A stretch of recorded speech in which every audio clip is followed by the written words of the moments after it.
Today we are going to scroll saw a portrait. With portraits, I always start with the eyes. It's the focal point of any piece. And if you mess up on the eyes, you pretty much need to start over because you don't want the focal point of your project to not be correct. Now, if you were to saw everywhere else and do the eyes last, that means you have to redo your whole portrait. At least you didn't have a ton of saw time in if you mess up on the eyes to begin with.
While you're sawing, you can sometimes feel the tension of your blade change, or it will change sounds while you're sawing. So I always go back in and tighten my blade back in every once in a while just to make sure that it's not too loose, because you don't want it to have much movement as far as side to side, especially using a spiral. So I always kind of re-tighten it as I go.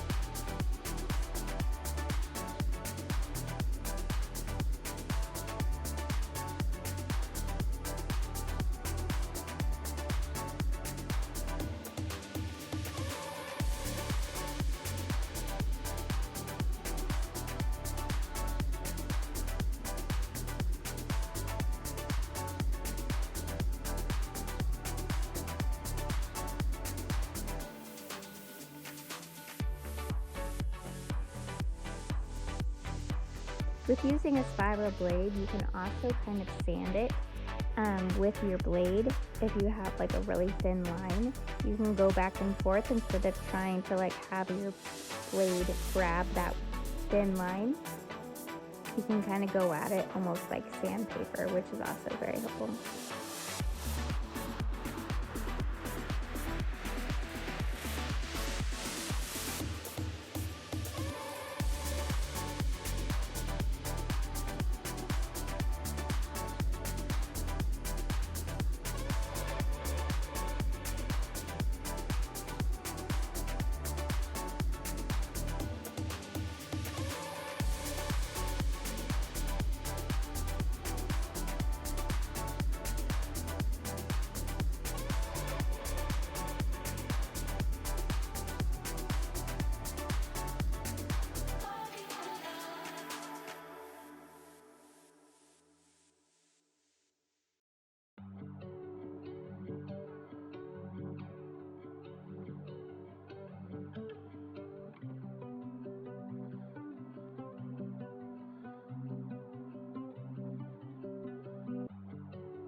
I always saw with a glue stick next to me as well.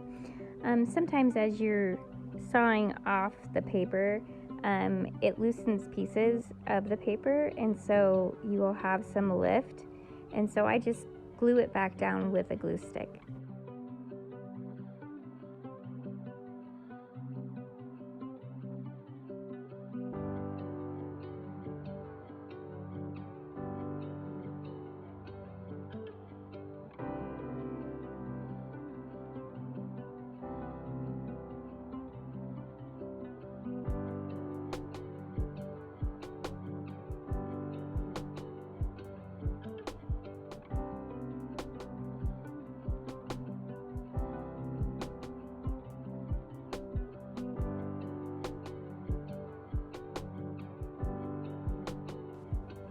I am also kind of a blade brat.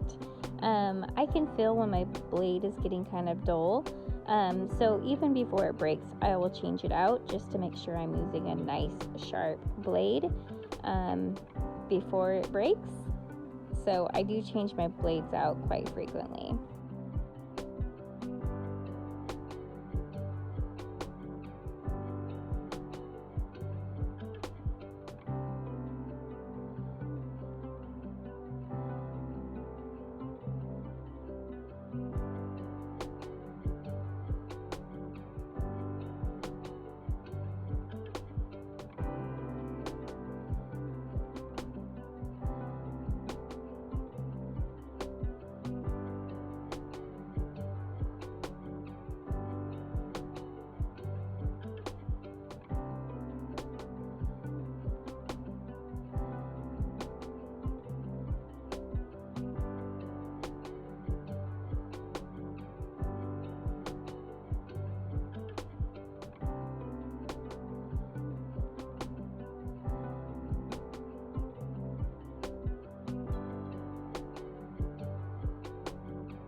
Another tip I have for you that might work for you, but it definitely works for me.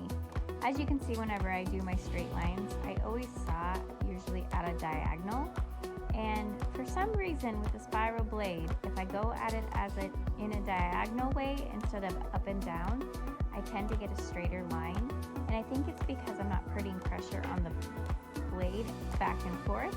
So when you put pressure on your blade with a spiral, it tends to just veer off to the sides. But when you go at it as a diagonal, it doesn't veer as much for me. So that's something that you could try for yourself.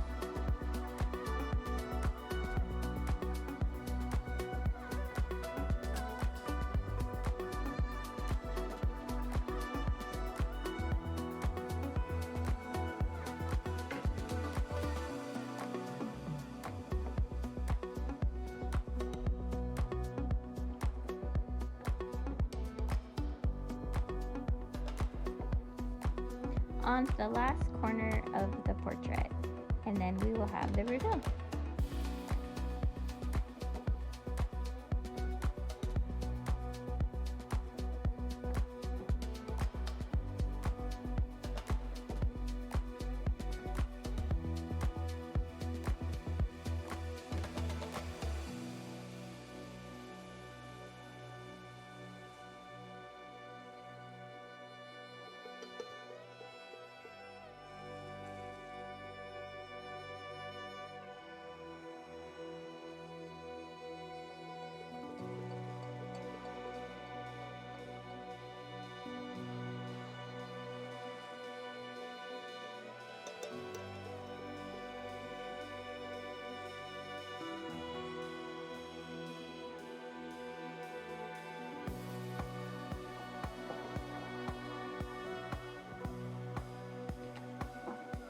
Now it's time to peel off the contact paper, and as you can see, there's no residue left on the wood.